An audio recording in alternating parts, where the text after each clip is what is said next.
Welcome to the Better Podcast, where you and I get better in this game called life. I'm Chin, your co-host today, and I co-founded The Smart Investor, an investment site where we talk about stocks all day. And I'm your co-host Ser Jing. I run the Good Investors investment blog and a global equities investment fund together with my friend Jeremy Chia. Now, before we start, here's a disclaimer. Nothing on this show should be taken as investment advice. It is purely for informational and entertainment purposes only. All opinions expressed in this show by us and our guests are solely our own opinions. We and our guests may hold positions in the financial assets discussed in the show, and these holdings are subject to change at any time.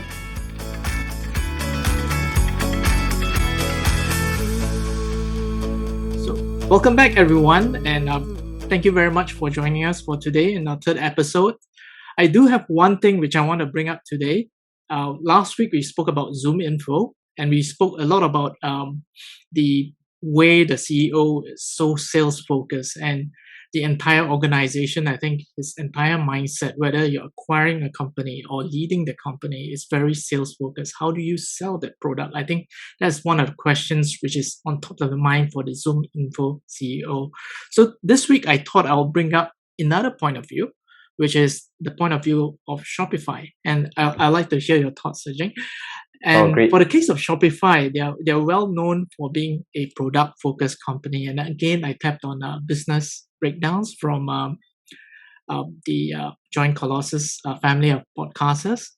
And there was this one gentleman from Shopify who made a very good comparison or made a very good analogy. Yes. I think his name was Alex Danko. Yes. Wow. I remember his name is Alex, so I thought it wouldn't be nice to just say his first name. But thank you for remembering it. So he gave this really nice analogy to think about how Shopify actually thinks about its entire product slate. So the core of Shopify itself is almost similar to the iOS, the Apple iOS. So think of the operating system. And from a product standpoint, the iOS or the core of Shopify is always thinking about keeping it always up, meaning keeping a very high uptime. Because if you're running an online business, you cannot afford having your site go down, right? So you always have to have that site be up all the time. And they'll be adding features to it, but the main focus there is stability, right? And you can see that in every decision they make for the core product. Now, the second layer, and there are three layers in all. So the first layer is core. The second layer is more of the merchant services. And these are sort of apps you can think of similar to what Apple provides. So Apple provides apps such as Apple Pay, Apple Podcasts, and various different services which they provide on their own on top of their operating system. And for the case of Shopify merchant services, they have things like Shopify payments, for example, which I think is the most prominent one, where merchants can actually use the Shopify payments and have that checkout experience, which is much more faster. And they are partnering Stripe to do that, right? And then you have this sort of third layer, which is not, in my opinion, it's not really a layer. It's more like integration. Shopify does not try to build everything, right? So there's so many different needs on the customers out there, and it's impossible for them to actually find the right solution for every single need out there. So what they have is something called a marketplace, which I think is quite common.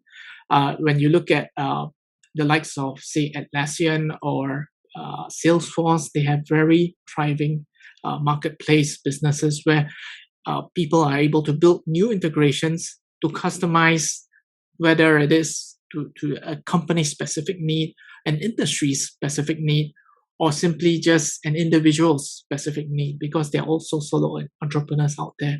So I think that this point of view is really different because it sort of comes from the mindset that if your product is good, it should sell itself. And what I do see is there are some similarities with what Atlassian does. And I've actually recently gone through the entire presentation for their analyst day. And one of the most interesting things is this comparison between how much they spend on R&D and how much they spend on sales and marketing. So on the R&D side, they're spending something like 15% of, sorry, for the R&D side, they're spending something like 33% of their overall revenue on R&D itself, which I think is pretty huge for a company of their size, right? But when you look at how much they spend on sales and marketing, it's less than half. It's only 15% of their total revenue.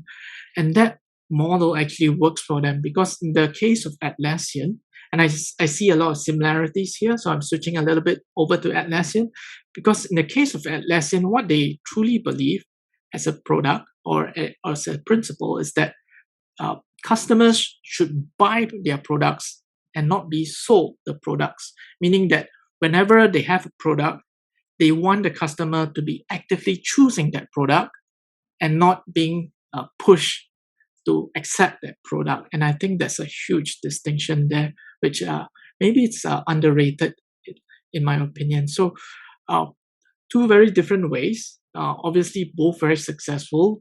And I thought I'll hear from Ser Jing if you have any thoughts on this. No, so I think you brought up this really interesting observation about technology companies in the West. I think there has been somewhat of a proliferation of product-led companies in the West for a long time.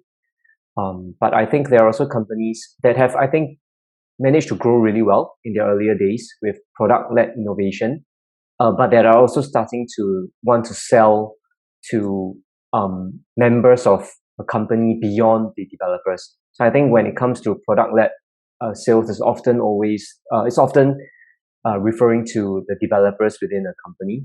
Mhm. So I think a very prominent example will be Twilio, right? So I think in the latest earnings conference call, the CEO, Jeff Lawson, made a somewhat strong point that Twilio will be targeting other members of their customers in order to sell their product. So it's going way beyond just the developers, which has worked really well for Twilio in the past. But Twilio will still remain a product-led company, but it will start having much more stronger focus in terms of selling to other members within or other stakeholders within the company.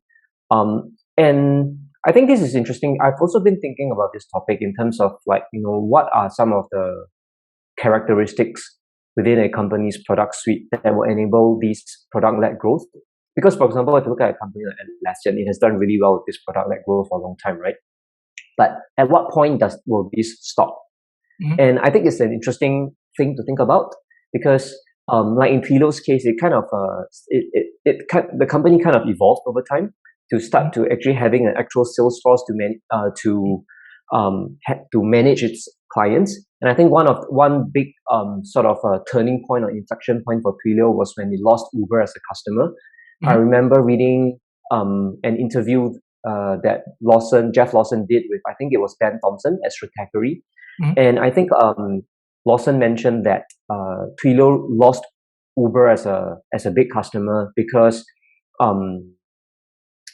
so initially when Uber started on Twilio, it was very much a on a hands-off basis. So Uber was just using Twilio's product. It wasn't really talking to anybody within Twilio, and Twilio was happy because you could see that Uber was enjoying the product and its usage of the product actually increased, right? Because Uber at that point in time was a really fast-growing startup. But it came to a point where Uber became a very big customer of Twilio. Offhand, I can't remember the numbers now, but I think it was at some point maybe about 15% or so of Twilio's overall revenue. And at that point, there wasn't really anybody that within Twilio that was talking to Uber. So when Uber started thinking about, maybe I'm having second thoughts about Twilio's product, I would like to try out other. Yeah, exactly. Do it on my own, or I want to try some other third parties messaging products. Twilio did not really know, and because of that, they kind of lost the chance to prove themselves to Uber again. So I think that was a really important inflection point for Twilio, in that Lawson realized that he needed to have an actual sales force, right, to kind of go beyond that product-led kind of growth. So yeah, I'm just wondering, what are some of the characteristics within a company that can perhaps let us know when such an inflection point can be reached. So it's kind of fascinating to watch, I think, the evolution of Atlassian. Yep. So I think that on the sort of low end product side, they try to make it as painless as possible for you to adopt. So I think the whole game is really to get as many, should I call it the top of the funnel, users as possible. And then as you filter down, there will be, of course, enterprise customers where you pay more attention to. So in the case of Atlassian, I think that, and actually also Shopify, they are two of the companies that, in my opinion, are much easier to do research on as an investor. Because when I read and I go to their website, right, everything is written out and everything is spelled out really clearly, right? And this is, I think, one of the things which is totally underrated. Very clear explanation what the product is about, how much you're being charged. So there's no sort of hidden fees or anything. Everything's out there and transparent, so that it follows on the principle that when a customer comes in, they're buying that product because they want to, or they're trying out that product because they want to, and not because they are being shoved that product by a salesperson. But to your point, which I think you brought up a really good point, definitely I think that as they move up the sort of, should I call, to the enterprise level or the larger companies, I think definitely you need a salesperson to be there to handhold the customer through the process. For the case of Atlassian, for example, they use what you call independent software vendors or ISVs. And these are sort of third-party, should I call them value Salesmen. adders, who may have certain expertise or connections with customers in enterprises, because it's not like you can just go up to a large enterprise and walk into the office and start selling, right? So you need that connection, and you need the idea of you need to understand who that customer is, what industry problems they have, to be able That's to right. sell and go deeper. I think one of the things is you can have a product which is generic, which goes horizontal, but when you want to go deeper, vertical, into different industries, then I think that you need this some form of handholding as well. And for the case of Atlassian, 40% of their sales actually comes from this ISV. So it's not an insignificant amount itself. So it's a pretty big chunk. One thing which Atlassian does really well also, I would say, is that they have this product which is being used by the customers. And what they do is they observe which customers are using their product. And when they see that sort of groundswell of people being using that product in a certain company, and that's when they send in a salesperson to that company to actually engage them to actually drive more, should I say, a bigger package with that customer itself. And I think that's pretty smart, because then you're not just going in a scattershot, you're just focusing on customers who are already using your product. They're happy with your product and are more willing to actually give you more sales if you can show them what you can do. So I think that portion of their way or sales motion is extremely smart, and it does show up in their results. Yeah, I think that's a really I think interesting take on the on one way that a company can execute on the land and expand model. Right? I mean, when we talk about software companies, there's often this term called land and expand. And I think the example you brought up is just a really good example of how a software company can execute the land and expand model well, right?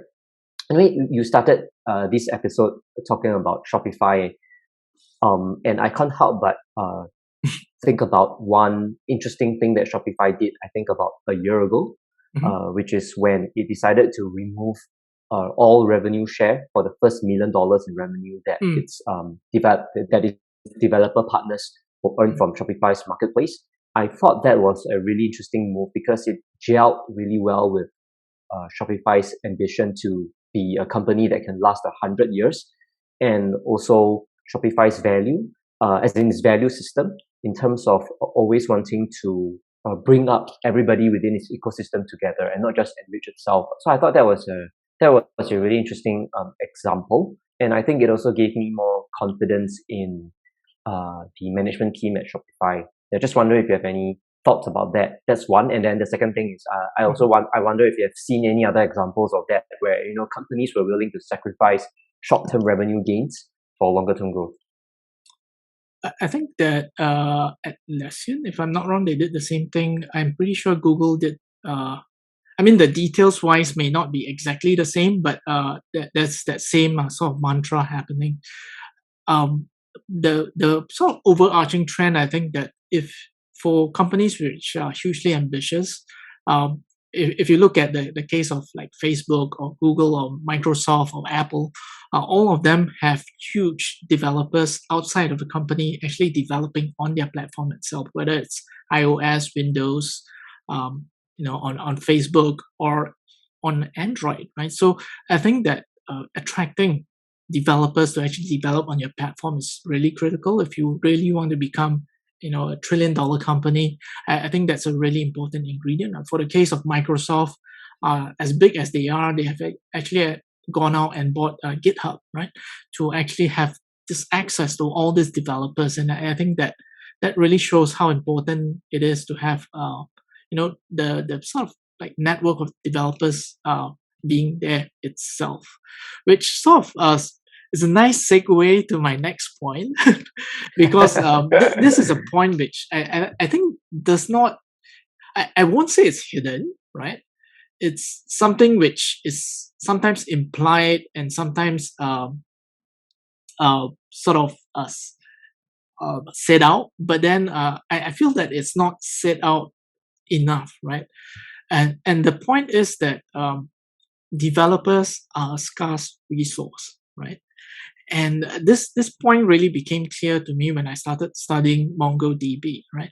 The idea behind MongoDB usually centers around SQL and NoSQL, but what I really saw was that there was this change where in the past the cost of memory exceeded the cost of developers, right?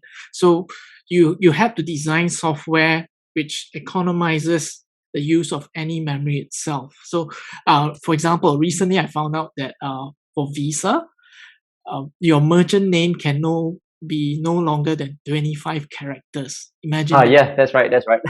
and this is because they are just based on a protocol which is really old, and it's built to actually economize memory space. But that's why there's a limit of 25 characters, right? So imagine if you have a really long name, then Chipotle you may Mexican not be grill. able to fit it in as a merchant, right?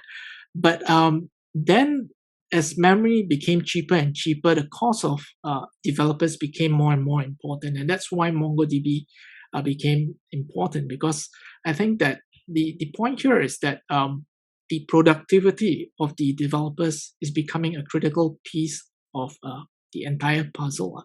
And that's why I feel that even today, when we look at, we had 2 years of turbulence and so on, you still see companies like Atlassian, which provides productivity software, doing really well. You still see companies like Microsoft, like ServiceNow. All these companies are providing the tools for developers to become more efficient. And I think that is maybe a trend which is not spelled out often enough, because I think that Twilio, for example, it will be another good example where they save so much time for the developer itself. And I think that it's just a trend which somehow it's implied but not spelled out more often. What do you think? No, I completely agree. I mean, in reading annual reports or transcripts of a lot of these tech-related companies, I think a trend often is clear that they really love tools or software that would improve, that would increase their developer productivity. And I think API first companies will also play along really nicely with what you just said, right? So like Twilio is a great example of an API first company. So you kind of take, in a few lines of code, you can take Twilio's entire library of knowledge that it has and plug that into your own software stack. Yep.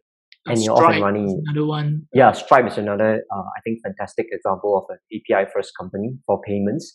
Right. So yeah, I think API first companies also really help to improve developer productivity, and I think there's also this other group of companies. So I think I don't have a label, so I'm kind of still figuring out that particular thought. But let's see if you can get what I'm trying to say. But like if you look at a company like MongoDB, like Datadog, right? Like Elastic, like Confluent, right? So these companies, I think, all somehow have a similar theme underlying them in terms of like the work that they can do to help a company's developers perform their work better. So like in the case of MongoDB, it's almost like, you're outsourcing your database needs to MongoDB. In the case of Snowflake, you're outsourcing your data lake service to Snowflake. In the case of Datadog, you are outsourcing your observability needs to Datadog. So it's kind of like, I think there are more and more of these like software or technology infrastructure players coming out that can effectively serve as outsourcing providers for any company's development teams. And I'm bringing this up because I think that even among our friends, and I do sometimes agree with them, sometimes when you look at the software that Atlassian provides, for example, right, it's for free, you get Trello for free, and they just can't believe that, they can grow this business that well.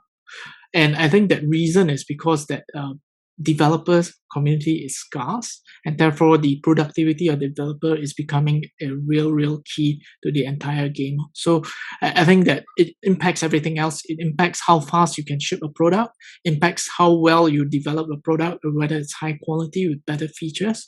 And so I think that there's so much into how much a developer can influence the entire product itself, especially if you're doing a digital product on its own, how important that is. So I guess that are the two things which I wanted to bring up today, and I'll pass it on to you. So where are we going next? Yep. So we started off talking about companies, so I'm going to carry on talking about companies as well. And so we're actually recording this on the 6th of May. So and it's like kind of in the thick of the earnings season. So where companies are releasing results for the first quarter of 2022. So so I'm going to be sharing some observations I have, and I would love to hear about yours. Sure. So one thing that I've noticed is that so first, I think e-commerce growth, or rather e-commerce companies, they are facing very tough comparisons compared to the first quarter of 2021, where a lot of them posted massive growth. Shopify, for instance, I think posted the strongest growth rate it had ever in the first quarter of 2021 in its life as a public company. So that's an example of like a very tough comparison that e-commerce companies have to face in the first quarter of this year. But interestingly, a lot of them are holding on to the gains that they have had during the pandemic, or they have actually still managed to grow. So I think my observation is that this whole e-commerce thing still has a lot of room to run. I think the underlying growth trends are definitely still there. So that's one. And then the second thing is, I think travel is really returning with a vengeance. I mean, we saw Airbnb with like 70% revenue growth, I think it was. And I think Booking Holdings had triple-digit revenue growth. Yeah. If I TripAdvisor remember also, correctly. by the way. TripAdvisor also, right? TripAdvisor, oh my god. I think he just changed his CEO. Yep. No idea. No, it did not. Okay, yeah. But anyway, yeah. So travel is back to the vengeance, and I think if we look at the spending data from companies like Mastercard and Visa, they often report cross-border spending.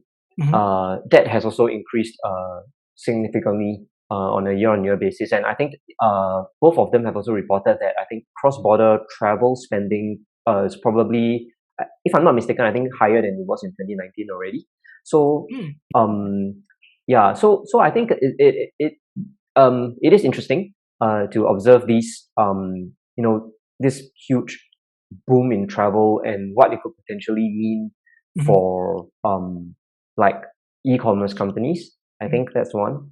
Yeah, so those are the two observations I have. Oh, actually, I have another third one, and which is that if you look at a company like Datadog, right, just posted like 83% revenue growth in the first quarter of this year. I think this undercurrent of digitalization, I think it's far from over. So I think I think these are the three big things that I picked out so far from the earnings season. So I wonder if you have any takes. Yeah. So I think that there's I mean, we are somewhat still in a pandemic. The last 2 years, I think, has been really volatile. There's a lot of I think intervention in terms of incentives and payouts given by the U.S. government. So, for example, for Q1 last year, there was a double whammy in a way because there were lockdowns and also additional payouts to US citizens. So there was again this boom of demand at Shopify and so on. But as you come into this year, I think that some of the dollars are shifting towards tourism, and rightly so. They've been suffering for the last 2 years, right? And I think that even if you look back at SARS, right, that was I think 2002, 2003. The moment SARS lessened down, you can see this huge sort of pent up demand, and I think that is what we probably will see today, right? That's it. I think that so this before I go to the next point, I think that this huge surge in demand and shift in spending, and I'm theorizing here, right? So I'm sort of looking for more and more data to support my point here. I think that this surge of demand may cause some dislocations in some of the companies. For example, Netflix has reported that they will probably suffer from loss of subscribers in the second quarter in the tune of 2 million. You see in the case of Facebook, part of it is because they're changing over from higher monetizing formats to lower monetizing formats, which is Reels, which is important because that change will probably drive higher growth in the future. And this change is actually needed at this point of time. And I think that when I say that the pandemic is not over, apologize for that because I think everyone's tired about it. But what I mean is the effects of the pandemic are things we are still learning about. And coming out of 2 years of turbulence where you have like huge spike in demand, some moderation last year, and then some readjustment into normalization this year, how it actually goes, I think nobody really knows, and everyone's still learning. But I do hold myself to the idea that unless you believe that e-commerce is just going to die and that people will stop using Zoom or Netflix and so on, then I think you should sell those stocks. But if not, if you think that these companies are here to stay for the long term, then I truly believe that a lot of these companies will do well. I do see a particular strength within the cloud services. I think if you look at Google, Microsoft, and what's the last one? Google, Microsoft, Amazon. Microsoft. All of them actually has demonstrated extremely strong growth. Microsoft, for example, actually saw accelerated growth in the Azure, right? Yep. And we are talking about 46% year-on-year growth, which is phenomenal. Even I think Amazon or AWS is growing at 30+%. I think was it 36? 37, I think. Yeah. 36 or 37. Yeah. Thereabouts.